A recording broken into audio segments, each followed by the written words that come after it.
노예 세미나 잘 다녀왔습니다. 주제가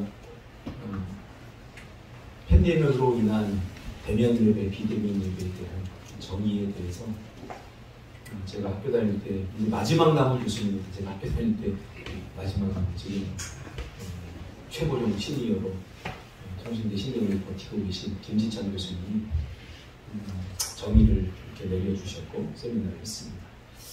사실 목회자는 목회를 하다 보면 이 성경을 깊이 연구하고 사회에서 일어나는 이 모든 일들에 대해서 일일이 다 성경적으로 제시하는 것이 한계가 있습니다. 못한다는 게 아니라 그래서 학자의 역할이 바로 그겁니다. 학자의 역할은 이런 사회에서 일어나는 모든 일들에 대해서 성경적으로 깊이 연구하고 목회를 안 하니까 깊이 연구하고 그 대안을 우리에게 제시해주면 이 세미나 같은 것들을 통해서 목회자들이 가서 연구하고 듣고 그리고 다시 정리를 내리는 겁니다. 이 분이 굉장히 많이 바뀌었더라고요. 굉장히 젊으신 36살 때 신대원에 들어와서 40에 제가 그분이 40이고 저하고 얼마 차이가 안 나요. 제가 30대 초반에 신대원에 갔는데 그때는 굉장히 이성적이고 이분이 뭐였냐면 왜 그렇게 헌신하냐 감당할 수 있을 만큼입니다. 꿈도 성경에서 뭐 열방 이런 얘기하지만 그건 헛된 거다. 꿀 수 있을 만큼만 꿔라. 힘들다. 이렇게 이야기했던 분이 이제는 열방을 품으라고 말씀을 하시고 열방의 복으로 우리가 부름받았다고 그렇게 이야기를 합니다. 뭐 그 사이에 뭐가 있었나? 제가 사회를 봤거든요. 그랬더니 그런 이야기를 해요. 참 힘들고 어렵게 살아서 이분이 기도 한 쪽 안 들리시거든요. 그래서 신정동에 쫓겨난 서울시에서 무허가 집을 짓고 살다가 쫓겨난 사람들 나라에서 땅을 15평씩 신정동 신월동 주지 않았습니까? 거기서 천막을 치고 살았던 대학교 시절까지 거기서 보냈던 참 어렵고 힘든 삶을 살았는데 너무 힘들고 어려운 사람들은요 인생의 최고의 목적을 먹고 사는 거예요. 더 이상 꿈을 꿀 수가 없어요. 열방을 품고 타인을 위해 살아? 절대 그렇지 않습니다. 그러다 보니까 이분이 자기 하나 잘 먹고 잘 사는 게 인생의 목적이 되어버리더라고요. 그래서 설교를 하더라도 그런 수준에서 했는데 이제 마음이 넘어서 45 정도 돼서 삶을 돌아보니 굶어 죽지 않게 되었는데 성경에서 말하는 열방을 품고 또 큰 일을 하는 것은 자기가 그렇게 큰 복을 받지 못했다 이런 생각을 하게 된 겁니다. 그래서 기도 중에 바꿨어요. 성경적으로 자신의 삶을 바꾸고 열방을 품고 기도하고 제자들에게도 열방을 품어야 된다. 나 하나 잘 먹고 잘 사는 게 아니라 공동의 유익을 추구하면서 아브라함처럼 복의 근원이 되는 삶을 살아야 된다라고 외치면서 이분의 삶의 지경이 굉장히 넓어졌다라고 고백을 하는 것을 제가 들었습니다. 그래서 제가 세미나를 다 듣고 제가 사회를 봤기 때문에 마지막 멘트를 그렇게 했습니다. 김지찬 교수님이 제가 학교 다닐 때 굉장히 이성적이고 모든 것들이 답이 명확했습니다. 명확했는데 사실 은혜는 별로 없었는데 그동안에 은혜까지 장착하고 와서 목회자들의 마음에 감동을 줬습니다. 제가 그렇게 멘트를 했습니다. 아주 잘 다녀왔습니다. 그리고 우리가 이 비대면 예배가 아니라 대면 예배를 드린 거 참 잘했다. 대면 예배만이 예배입니다. 라는 것을 이제 앞으로 우리가 계속해서 제가 시간이 나면 여름에 제가 한번 세미나를 하려고 합니다. 교수님에게 들었던 내용과 또 제가 연구했던 내용들을 함께 이렇게 해서 책자로 만들어서 조그맣게 손책자로 한 3회 정도 하면 될 것 같아요. 그래서 그 부분은 제가 다시 강의를 하려고 합니다. 오늘은 광야의 꽃이 피고 샘이 솟게 하는 삶 이런 제목으로 하나님 말씀 전하겠습니다. 시원아 초콜릿 축제 설교 끝나면 한월이도 네 동생이 네 이름 가르쳐줬어. 너 최씨지? 네 동생이 가르쳐줬어. 자기는 결혼하면 자기가 애를 낳으면 최씨 안 하고 싶대. 왜 그런지 모르겠는데 최씨가 너무 많아서 그런가. 삶이 고달프고 힘겨운 사람들은 한결같이 자신의 삶을 광야에 비유합니다. 광야에 비유하면서 자신의 처지를 비관하는 것을 보게 됩니다. 그러면서 하나님이 광야를 빨리 지나게 해 주십시오. 어느 때까지입니까? 라고 애가를 부르기도 합니다. 그래서 광야를 지나는 법, 광야에서 혹은 광야 탈출, 이런 제목의 설교가 한때 인기가 있었던 적이 있습니다. 저 설교를 듣고 나면 광야에서 과연 탈출할 수 있을까? 광야를 어떻게 하면 빨리 벗어날 수 있을까? 이런 마음에 광야에 대해서 유튜브에서 설교를 듣기도 하고 그런 경험들이 다 있을 것입니다.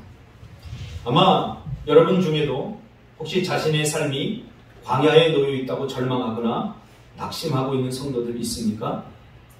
광야는 우리가 생각하는 것처럼 반드시 탈출하거나 될 수 있으면 빨리 지나가야 하는 곳일까요? 그리고 광야는 우리가 생각하는 것처럼 머물러서는 안 되는, 절대 안 되는 그런 것일까요? 그러면 왜 하나님은 우리에게 광야를 허락하시는 걸까요? 민수기 21장에 보면 이스라엘 백성들이 출애굽한 지 40년 만에 가나안 땅에 도착한 것이 아니라 다시금 38년 전에 머물렀던 곳 가데스 바네아로 다시 돌아오는 것을 보게 됩니다. 그러니까 앞으로 간다고 가나안을 향해서 간다고 갔는데 쭉 간 게 아니라 직선으로 간 게 아니라 빙 돌아서 다시 원점으로 돌아옵니다. 가데스 바네아 38년 전에 광야의 출발점에서 그 자리로 다시 돌아온 것입니다. 나름대로 간다고 앞으로 전진했는데 결국 앞으로 나간 것이 아니라 개처럼 옆으로 걸어서 빙빙 돌아서 다시 제자리로 온 것입니다. 여러분 이게 뭘 의미하는지 알겠죠? 저도 살아온 날을 돌아보면 내가 앞으로 간다고 열심히 힘겹게 달려갔는데 다시 원점으로 돌아와 있는 우리들의 모습을 보고 절망할 때가 있지 않습니까? 마치 한라산을 오르면 직선으로 올라야 되는데 우리 어머니 70 넘으셨는데요. 어제 한라산을 그저 갔다 오셔갖고 어제 둘레길도 또 갔다 와서 할렐루야. 직선으로 갔겠죠. 직선으로 쭉 올라가니까 목적지에 도달할 수 있겠죠. 그러나 이스라엘 백성들은 광야가 둘레길이었습니다. 앞으로 간다고 갔는데 결국은 다시 원점으로 돌아온 것입니다. 생각해보세요. 얼마나 힘 빠질 일입니까? 다시 가고 싶은 마음이 없겠죠. 어제도 둘레길 가는데 은주씨가 저 밑에서 골반도 아프고 허리도 아프고 못 가겠다고 하는 걸 딸이 다시 내려가서 붙잡고 데리고 올라갔습니다. 사람은 몸이 힘든 것보다 마음의 좌절이 더 깊은 절망의 나락으로 우리를 떨어뜨리는 걸 아닙니까? 아무리 몸이 힘들어도 우리 마음만 좌절하지 않는다면 얼마든지 감당할 수 있지만 그러나 마음이 좌절하면 사실 아무것도 하고 싶지 않은 거예요. 그러면 40년 동안 광야를 빙빙 돌게 하신 것은 하나님의 뜻일까요? 아니면 사람들의 결정일까요? 왜 이들은 40년 동안 그렇게 열심히 땀을 흘리고 광야를 벗어나기 위해서 애를 쓰고 가나안을 향해서 달려갔는데 다시 광야 안에 갇힌 것일까요? 광야 안에 40년 동안 머문 것은 하나님의 뜻일까요? 아니면 사람들의 결정일까요? 제가 여러분에게 묻는 거예요. 준석 집사.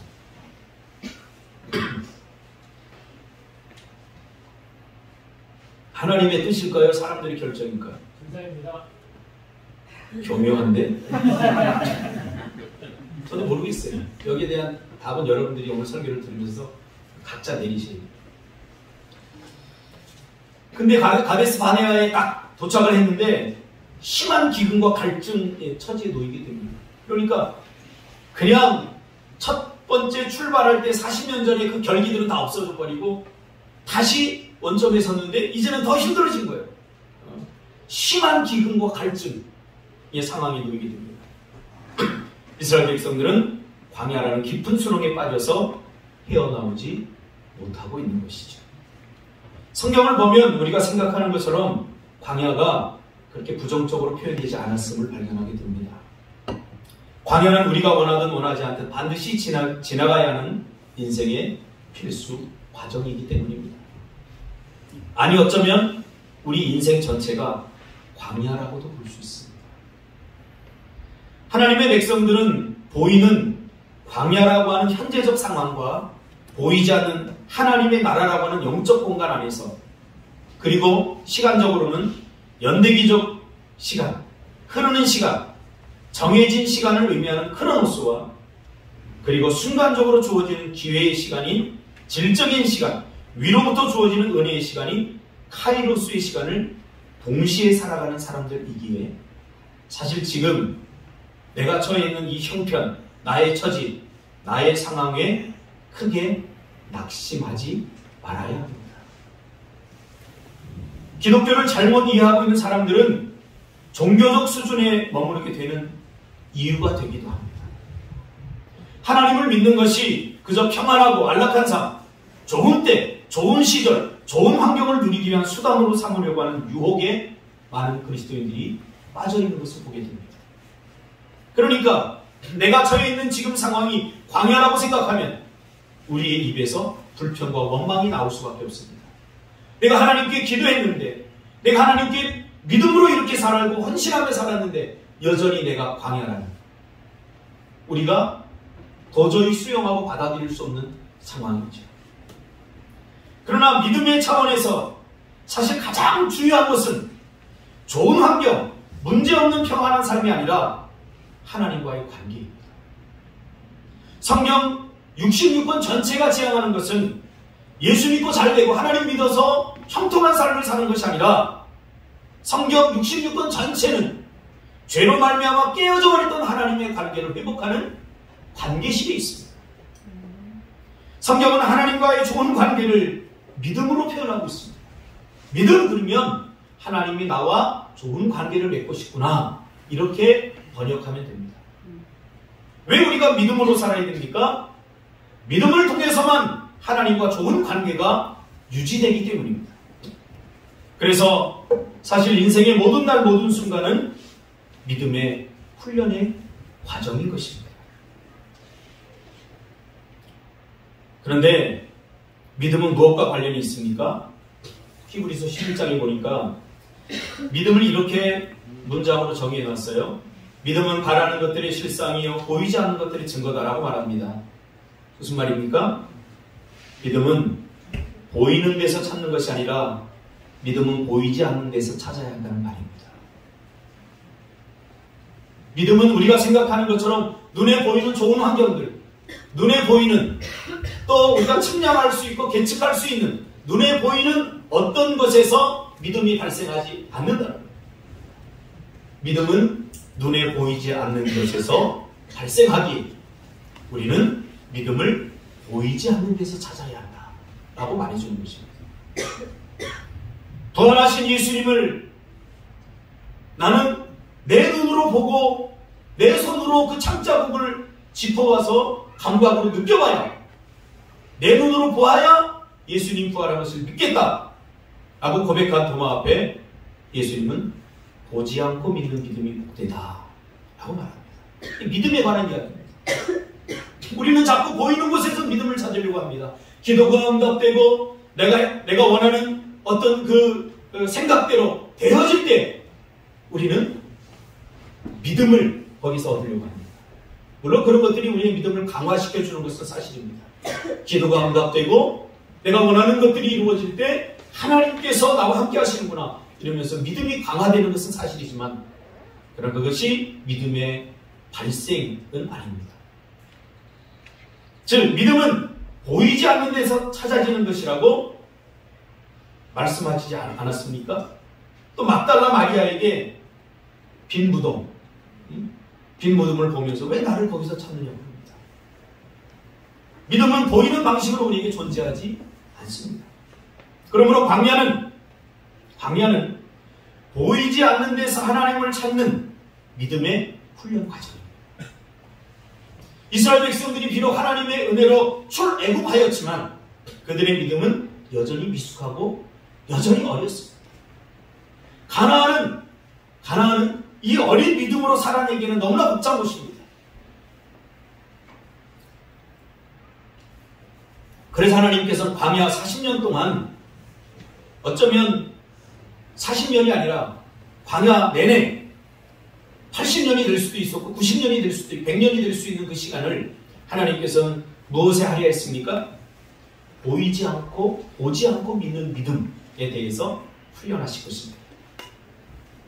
하나님을 보고 보이지 않는 절망에서, 보이지 않는 곳에서 하나님을 찾아내고 믿음으로 신뢰하는 방법에 대해서 광야에서 훈련한 겁니다. 그래서 이제 광야 생활을 다 끝나고 마지막 가나안 입성을 앞두고 길갈에서 유월절을 지키게 되죠. 광야에서 마지막 유월절을 지킵니다. 광야에서 마지막 유월절을 지키고 그 다음에 뭐라고 이야기하냐면 만나가 그쳤다라고 이야기합니다. 우리 성경을 그냥 읽으면 만나가 그쳤구나 이렇게 하겠지만 굉장히 성경은 영적 흐름이 있거든요. 이 만나가 그친 것은 엄청난 사건입니다. 왜냐하면 광야에서 그동안 이스라엘 백성들을 하나님께서 믿음에 대한 훈련을 하기 위해서 처음부터 안 보여주면 믿음이 생기지 않으니까 보여줬어요. 기적을 보여주고 다양한 사건들을 통해서 그들이 또 뭐 원하면 들어주기도 하고 마치 어린아이를 달래듯이 믿음 강화 훈련을 시켰어요. 믿음 훈련을 시켰어요. 이 만나도 마찬가지예요. 이스라엘 백성들이 애굽에서 살 때는 막 수박도 먹고, 제가 이집트에 가보니까 수박 이만해요. 우리나라 수박은 수박도 아니에요. 달걀이 달걀. 이만한 거야. 그리고 막 길거리 놓고 팔아요. 싸요. 3,000원이면 한 통이에요. 그것도 관광객이니까 그러겠죠. 그 맛있는 거, 비록 종으로 살았지만 그 맛있는 것들을 다 먹다가 광야에 가니까 농사를 지을 수 없는 것 아닙니까? 그러니까 뭐라고 그래요? 그 척박한 환경을 보고, 광야는 1년에 비가 50mm도 내리지 않는 곳을 광야라고 합니다. 10mm도 내리지 않는 사막이 되는 거예요. 그러니까 풀이 조금 더 나라지만 농사는 지을 수 없는 땅입니다. 전적으로 은혜에 의존해서 살아야 되는 곳이 바로 광야입니다. 불평하고 원망하니까 하나님께서 어떻게 해요? 만나를 매출하기를 주셨어요. 만나를 주셨어요. 이 만나를 주신 것은 양식이 없는 이스라엘 백성들에게 굶어 죽지 않기 위해서 주신 게 아니에요. 단순히. 이건 뭐냐면 이스라엘 백성의 믿음과 관련이 있어요. 여러분, 그 수십만의 수백만의 사람들이 광야에 딱 떨어지는데 얼마나 두려웠겠어요. 여기서 우리가 굶어 죽는 건 아닌가? 밤만 되면 그 추위, 해가 딱 떨어지면 추위가 공포스럽게 다가오고 낮에는 그 장렬하는 태양 때문에 얼마나 힘들겠어요. 언제 끝날지도 모르는 광야 생활 가운데 얼마나 두려웠겠어요. 그때 하나님께서 만나를 통해서 매일매일 내려주시죠. 야, 두려워하지 마. 걱정하지 마. 내가 오늘도 너희와 함께해. 만나 내가 내려줬잖아. 내가 너희와 함께 할 거야. 함께 할 거야. 그러면서 이 두려움 많고 의심 많은 이스라엘 백성들에게 내가 함께함을 보여준 사건이 바로 만나 사건입니다. 당장 모세가 없으니까 우상을 만들잖아요. 우리의 신이 어디 있느냐? 그럼 자기들이 신을 만들잖아요. 우리는 지금 너무 눈에 보이는 것에 우리의 믿음을 투사시키고 있습니다. 보이지 않은 믿으려고 하지 않아요. 기도 응답이 조금만 안 돼도 불안에 떨어요. 하나님은 이스라엘 백성들이 종의 정서가 아니라 자유들의 정서를 가지고 마음껏 하나님을 신뢰하고 10년 동안 기도 응답이 안 돼도 20년 동안 기도 응답이 안 돼도 여전히 하나님은 나의 하나님입니다 라고 고백할 수 있는 그런 믿음의 사람들이 되기를 원했던 것입니다.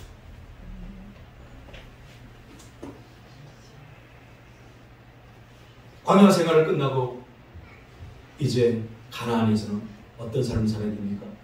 이제 더 이상 그런 기적이 없어요. 가나안에서는. 그렇죠? 가나안은 어떤 것이에요? 이미 모든 게 다 갖춰져 있어요. 먹을 것이 없으면 어때요? 고기 먹고 싶으면 다 사 먹으면 돼요.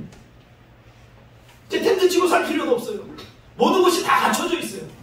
사실 제일 힘든 많은 믿음의 사람들이 참 힘들고 어려울 때는 이 광야 같은 삶 속에서는 하나님만을 붙들고 하나님 은혜가 아니면 안 됩니다 라고 고백하며 겸손한 마음으로 가난한 마음으로 살았던 사람들이 어느 정도 채워지면서 그 다음부터 믿음에서 이탈하는 것입니다.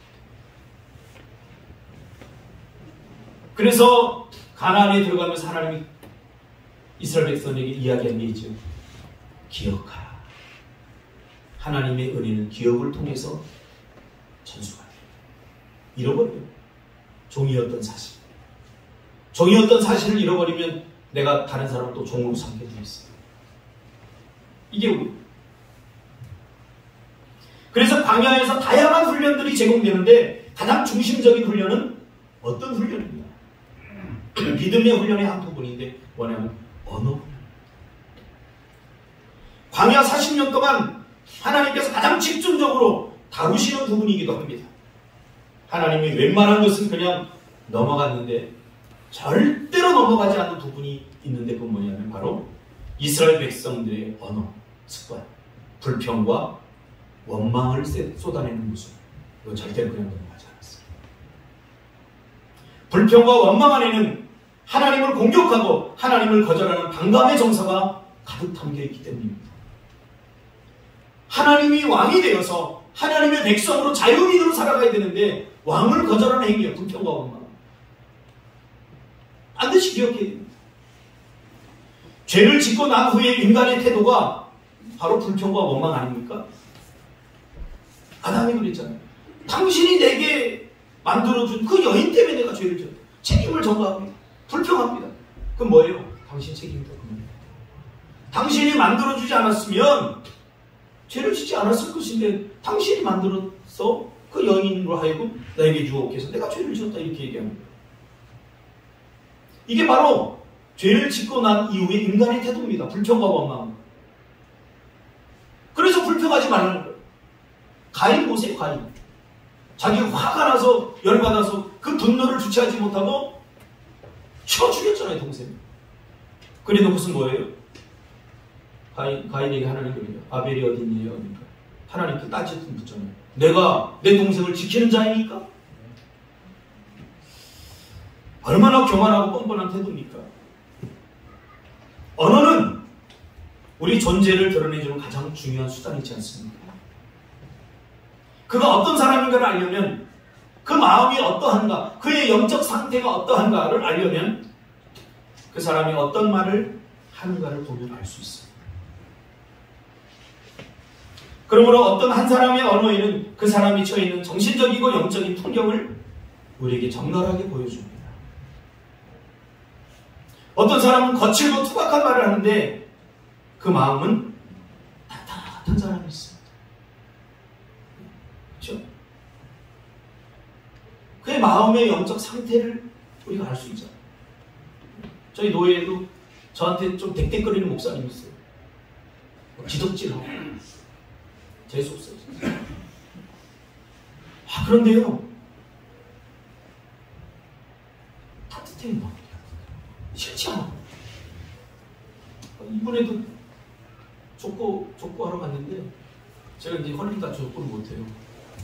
그래서 이번에 책을 좀 내가 읽어야 되겠다. 그래서 족구할 시간 책 읽어야 돼. 책 2권을 갖고 왔어요. 책을 읽으려고 하는데 박 목사 없으면 재미없으니까 와서 심판이라고 보러 오는 거예요. 내가 심판을 먹고 가서 족구하는데 현장에 앉아서 나무 그늘도 있고 하니까 책을 좀 읽겠습니다. 책을 딱 갖고 갔는데 이 소리가 나가면 그 목사님 볼 수도 있어요. 그렇지만 상관없어요. 사실이니까. 책 들고 딱 가서 이제 앉았는데 그 목사님 저한테 그러는 거예요. 박 목사하고 책하고 안 어울리는데 그런 거예요. 정말 재수없죠. 근데 마음에 하나도 싫지가 않아요. 그분의 본심을 아니까. 그분의 진심을 아니까. 그분이 얼마나 따뜻한 분인지 아니까. 그런가 하면 굉장히 저희를 위해주는 척하고 세련된 말을 섞어가면서 저에게 이야기하는데 저는 그 속은 뱀처럼 교활한 사람이 있다는 걸 발견합니다. 하나님은 이스라엘 백성들이 가나안에서 더 이상 종의 모습이 아니라 그 마음까지도 그 영혼까지도 자유미로 살아가기를 원하셨던 것입니다. 그래서 천국의 언어를 훈련하기를 원하셨던 것입니다. 제가 어제 차를 타고 우리 희수 집사님하고 이렇게 곽지국씨를 먹고 오는데 저희 어머니하고 우리 희수 집사님 다 이야기를 하더라고요. 근데 제가 피식 웃음이 나거든요. 왜냐하면 지금 희수 집사님이 상담을 배워서 그러셨군요. 그랬다는 것이군요. 이렇게 상담적 용어를 막 사용을 해서 아이고 귀여워라. 그 애를 쓰는 모습, 어른이 이야기하니까 안 들을 수는 없고 다 듣는데 뭘 기억이 안 나니까 그랬던 거군요. 그러면서 막 상담적 영어를 막 쓰는데 저희 20년, 25년 전 모습이 그러더라고요. 상담적 영어가 따로 있어요. 그래서 그걸 배우려고 살면서 계속 연습을 해야 돼요. 다른 사람이 이야기 못하니까 그걸 끄집어내야 되니까 이러셨어요? 하면서 질문하기도 하고. 하나님은 천국의 언어를 이스라엘 백성들이 훈련하기를 원하셨던 겁니다. 비방과 투덜거림, 판단, 수군거림, 허세, 헛소문 퍼뜨리는 일. 영적 소음이죠. 영적 소음. 로마서 3장 13절 14절 보니까 그들의 목구멍은 열린 무덤이요 그 혀로는 속삭임을 일삼으며 그 입술에는 독사의 독이 있고 그 입에는 저주와 악독이 가득하다. 교회에서 상처받고 떠나는 사람 대부분은 메타 커뮤니케이션 하는 사람들입니다. 자기 식대로 사고하고 자기 식대로 불평하고 엄마. 목회를 하다 보면 별소리 다 듣습니다. 저 일일이 대꾸 안 해요. 왜 시간이 지나면 다 드러나게 돼요. 절대 대꾸 안 합니다. 나한테 무슨 얘기를 해보세요. 제가 대꾸 안 합니다. 시간이 지나면 진실이 다 밝혀져요. 천국의 언어예요. 그 사람의 언어를 통해서 우리는 한 사람의 영적 상태를 볼 수 있습니다. 근데 이스라엘 백성들은 공동체적으로 불평하잖아요. 이 공동체적 절망. 이 불평과 원망은 종의 정서입니다. 자유민의 언어를 배워야 했던 것이죠. 무책임한 말들을 쏟아내죠. 하나님을 싫어하시죠. 이런 말들은 한결같이 책임을 지지 않고 아니면 그만이고 이런 정신이었어요. 얼마나 무책임합니까? 여러분 우리가 쏟아낸 말에는 책임을 져야 됩니다. 어제 저는 우리 승원이와 유석이 얼마나 저희도 기특하든지 엄마 없는데 와가지고 막 씩씩하게 올라가고 또 우리 승원이는 수연이 이제 어리니까 목사님이 2명 책임이 벅차니까 네가 좀 제 손 잡고 그러는데 손을 막 잡고 올라가는 거예요. 얼마나 답답했겠어요. 그죠? 수연이 보조에 맞춰서 그 긴 다리를 맞춰야 되니까 얼마나 했겠어요. 유석이는 얼굴 다 익어버리고 있어요. 막 시시거리면서 막 올라가는데 이니하고 둘이서 막 슈락슈락 하면서 막 올라가요. 올라갔는데 유석이가 목사님 우리 온 길로 다시 내려가야 돼요? 그러는 거예요. 그래. 그냥 쭉 가면 안 돼요? 우리 올라갈 때 고생했잖아요. 계단. 내려가고 싶지 않은 거예요. 제가 그래 그러면 목사님이 라면 끓여줄게. 그래서 와! 우리 이니하고 손잡고 치치포포 뛰어내려. 근데 막상 당부해 보니까 제가 힘들어서 라면을 못 끓이겠더라고요. 그래서 제가 유서가, 승원아, 이니야 다음 주에 끓여줄게. 다음 끓여주면 안 되겠니? 그랬더니 우리 장명화 집사님 다행히 또 돈가스 이야기를 해가지고 그거 안 끓여주는데 전 책임의식이 느껴지더라고요. 애들이 실망할까 봐. 왜? 칙칙폭폭대니 얼마나 크든지 그런 화로는 처음 들어봤어요. 라면 한 번 끓여준다는 무책임. 불평하는 순간 우리는 자신의 의무를 소홀히 할 때가 많습니다. 불평하니까 안 해도 돼. 이렇게 됩니다. 불평하는 것은 안 하겠다는 거예요.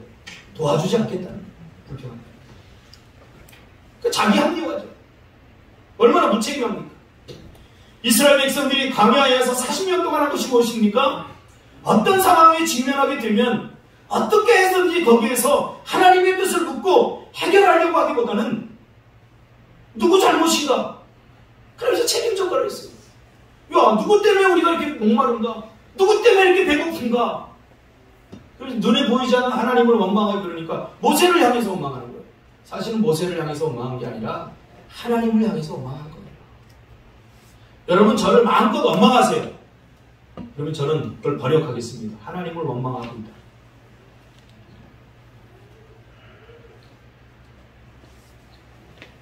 왜 모세 우리를 이곳에 데리고 왔냐고 따지도 묻죠.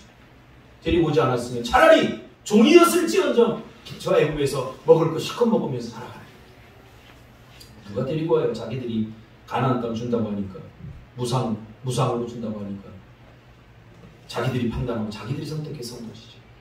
잘 될 때는 다 자기 탓이고 안 되면 다 조상 탓이라고. 이게 불평과 원망이 깃든 종의 언어, 종의 정서입니다. 이거 뭐라는 얘기예요, 삶 속에서. 어떻게든 책임져요.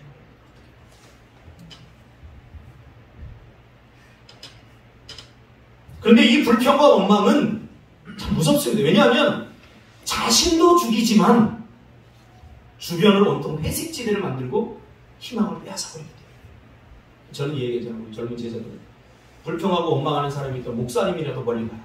항상 부모일지라도 함께하면 돼요. 왜? 불평과 원망은 나로 끝나지 않습니다. 나를 죽이고 너를 죽이고 우리를 죽이고 다 죽여요. 민수기 21장 사건이 뭐예요? 불평과 원망 때문에 다 죽잖아요. 이스라엘 백성은 다 죽어요. 그래서 노뱀을 만들어서 달아서 예수 그리스도를 보는 사람만 살아나게끔 만들었죠. 왜? 다 죽일 수 없으니까. 그래서 시편 37편에서 시편 기자는 불평과 원망은 의인을 쓰러뜨리는 화살로 비유하고 있습니다. 옆에 사람이 불평하면 그 자리에 함께 하지도 마시고, 왜? 자기도 쓰러져, 결국은 쓰러져. 제가 얘기했잖아요. 그래서 불평 원망하고 주둥이를 한번 쳐시기 바랍니다. 이게 의입니다. 다 죽는 거다. 불평하지 말라 이 말의 의미는 더 이상 투덜거리면서 옳고 그름을 따지고 책임을 전가하려고 모든 에너지를 쓸데없는 곳에 소모하지 말고 지금 내가 해야 할 일에 집중하라는 말입니다. 불평하지 말고. 때로는 우리의 환경이, 삶의 환경이 우리 마음에 들지 않을 수 있습니다. 때로는 내가 저지르지 않은 일들도 내가 감당해야 될 일이 있습니다. 그런 상황과 환경이 마음에 들지 않을 수 있습니다. 그러더라도 불평하고 원망하지 마요. 저는 참 우리 장모님을 참 존경합니다. 저 원망 안 하고 사셨던 그러니까 지금까지 오시고 정말 깊은 원망이 있었다면 진짜 끝났죠. 지금은 불평하고 원망하고 있을 때가 아니라는 말입니다. 이 광야를 피하고 싶은 현실, 마음에 들지 않는 현실조차 내 삶으로 받아들여야 한다.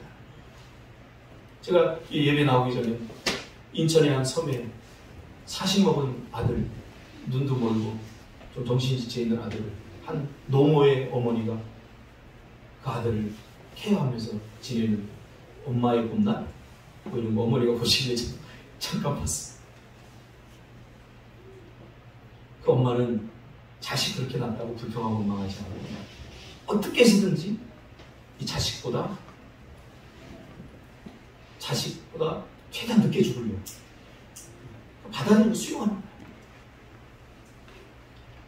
참 그 사람이 예수 믿는지 안 믿는지 모르겠지만 그 안에 예수의 피가 흐르는 것 같아요. 오늘 예수 믿는 우리들은 어때요? 얼마나 얕습니까? 내 마음에 들지 않는 광야 같은 현실, 내 마음에 들지 않는 광야 같은 사람 만날 수 있어요. 피하고 도망다니지 말고 내 삶의 일부로, 내 삶의 현실로 받아들이고 수용. 광야는 마음에 들지 않는 상황과 환경, 사람들을 수용하는 장소입니다. 나를 넓히는 장소입니다. 내 마음을 넓히고 내 영의 그릇을 넓히는 장소입니다. 그러므로 광야가 끔찍해 보이는 것은 믿음의 눈을 뜨지 않았기 때문입니다. 현실만 보이기 때문입니다. 그 광야가 어떻게 변할지 그 안에는 믿음의 눈이 없기 때문입니다.